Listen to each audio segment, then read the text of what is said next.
Hi எனது YouTube உறவுகளுக்கு good morning. நம்ம இன்றைக்கி என்ன ஹெட்டிங் பார்க்க போகிறோம்னா, ஒரு குப்பை காதல் கதை. அதில் இன்றைக்கி செகண்ட் பார்ட், அதுவும் லாஸ்ட் கிளைமேக்ஸ் பார்ட்டே இது தான். அதை தான் பார்க்க போகிறோம். நீங்கள் அதுக்கு முன்னாடி நம்ம சேனல் சப்ஸ்கிரைப் பண்ணிக்கோங்க, நோட்டிஃபிகேஷன் அப்போ தான் உங்களுக்கு நம்ம வீடியோ போட்டோடனே வரும். சரி, வீடியோக்குள்ளே போகலாம் வாங்க. நம்ம ஒரு குப்பை காதல் கதையில் அவங்க கல்யாணம் முடிஞ்ச வரைக்கும் பார்த்தா, அவங்க கல்யாணம் முடிஞ்சு ஒரு 5 மாதம் வரைக்கும் நல்லா தான் போயிட்டு இருந்ததான். அதுக்கு பிறகு அவங்க சும்மா அந்த பொண்ணு அவங்க அம்மா வீட்டில் கொண்டு விட்டுட்டு போயிட்டே இருந்தாங்களா. திருப்பி ஒரு 1.5-2 வருஷத்துக்கு அப்புறமா அவங்களுக்கு ஒரு பையன் பிறந்தானா. அந்த பையன் பிறந்த அப்புறமா ஒரு 1.25 வயசுக்கு அப்புறமா அவங்க பர்மனெண்ட்டாகவே அவங்க அம்மா வீட்டுக்கே வந்து உட்கார ஆரம்பிச்சிட்டாங்க. அப்புறம் வந்து கூட்டிகிட்டே போகலையா.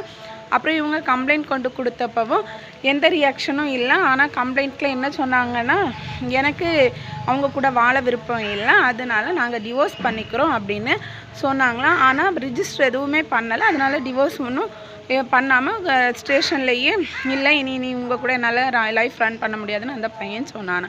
காரணம் கேட்டதுக்கு என்ன சொன்னானாம்னா, நான் என்னோடய ஃபஸ்ட் லவர் அவங்களே மாதிரி இருந்ததுனால கல்யாணம் பண்ணேன். இப்போ நான் என் ஃபஸ்ட் லவர் கூடயே லைஃப் ரன் பண்ண போகிறேன், அதனால் இவங்க எனக்கு வேண்டான்னா உங்கள் பையனுக்கும் எனக்கும் எந்த சம்மந்தமும் இல்லை அப்படின்னு அந்த பொண்ணு எழுதி கேட்டப்ப அவங்களும் தாராளமாக சரி, பையனுக்கும் உங்களுக்கு எந்த சம்மந்தமும் இல்லைன்னு எழுதி கொடுத்து ஒரு குப்பையை தூக்கி எறிகிறது மாதிரி அந்த பொண்ணை எரிஞ்சிட்டு போயிட்டாங்களாம் அந்த அக்காவை. சரி, அதனால தான் இந்த ஹெட்டிங் பேர் ஒரு குப்பை காதல் கதை.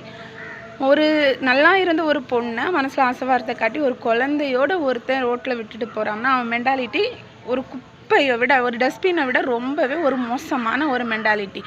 இவங்கெல்லாம் இன்னொரு பொண்ணு கல்யாணம் பண்ணதில்ல, அதுவும் ரொம்ப கேவலமான ஒரு மென்டாலிட்டியாக இருக்கிறதுனால தானே இன்னொரு லைஃப்பில் இருக்கிறவங்கள திருப்பி அவங்க லைஃபுக்கு வாங்கன்னு கூப்பிட்டு அவங்களோட லைஃப் ரன் பண்ண போகிறோம் அப்படின்னு சொல்லி முதல்ல நல்லா போயிட்டு இருந்த அந்த லைஃப், அந்த குழந்தை அவங்கள அப்படியே விட்டுட்டு இன்னொரு குடும்பம் குழந்தைன்னு போகிறவங்க உள்ளதுலேயே சீப் மென்டாலிட்டின்னு தான் நான் சொல்லுவேன்.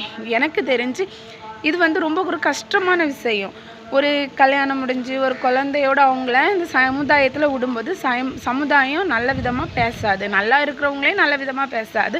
இதில் இப்படி ஒரு குழந்தைய வச்சுட்டு அவங்க வேலைக்கு போய் இப்போ எங்கேயோ ஏதோ ஒரு கம்பெனிக்கு வேலைக்கு போகிறேன்னு சொன்னாங்க. சேலரி ரொம்ப கம்மியாக தான் இருக்கா, ஆனாலும் அவங்க குழந்தைய வச்சுட்டு பார்க்குறது ரொம்ப கஷ்டம் அப்படின்னு தான் அந்த அக்கா அன்னைக்கு சொல்லுச்சு. அதனால் யாரும் இந்த மாதிரி ஒரு நம்பிக்கையை கொடுத்து ஒரு குழந்தைய கொடுத்து நடுத்தருவில் விட்டால் அவங்க மனசு எவ்வளோ கஷ்டப்படும். இப்படி யாரும் பண்ணாதீங்க. அதை ஒரு செகண்ட் யோசிங்க. நம்மளை நம்பி வந்தவங்கள நம்மளை தெருவில் விடுறோம், ஒரு குழந்தையோடு விடுறோம், இவங்க என்ன பண்ணுவாங்க, அவங்க வீட்டில் அவளை அக்செப்ட் பண்ணிப்பாங்களா, இல்லை சமுதாயம் அவங்கள ஏற்றுக்குமா, இன்னொரு லைஃப் போவாங்களா போக மாட்டாங்களா, இல்லை இப்படியே லைஃப் ரன் பண்ணுவாங்களா அப்படின்னு தெரியாதுல்ல. இந்த அக்கா கிட்டே நீங்கள் இன்னொரு லைஃப் போகலாம்ல அப்படின்னு கேட்டேன். அதுக்கு இந்த அக்கா என்ன சொன்னாங்கன்னா, எனக்கு இனி இன்னொரு லைஃப் வேண்டாம், எனக்கு ஒரு பையன் இருக்காம்ல, இதுவே போதும், இனி அவன் எத்தனை நாள் கல்யாணம் பண்ணிக்கிறேன்னு சொல்லி நம்மளை இருத்திக்கிட்டு ரோட்டில் விட்டுட்டு போவான், எந்த ஆம்பளை மேலேயுமே அவைய நம்பிக்கை இல்லாதது மாதிரி தான் பேசினாங்க. ஒரு சில ஆண்கள் செய்கிற தப்பால் பெண்கள் என்ன செய்யுதுன்னா, நல்லா இருக்கிற நல்ல கேரக்டர் உள்ள ஆண்களையும் ஏற்றுக்க விரும்பலை.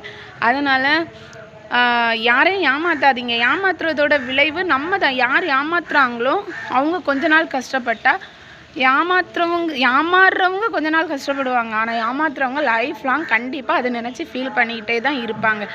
அதனால் எல்லாரும் நல்லா இருக்கணும்னு நினைப்போம், அப்போ நம்ம லைஃப்பும் நல்லா இருக்கும். பிடிச்சிருந்தா லைக், ஷேர், கமெண்ட் பண்ணுங்கள். தேங்க்ஸ் ஃபார் வாட்சிங். நன்றி.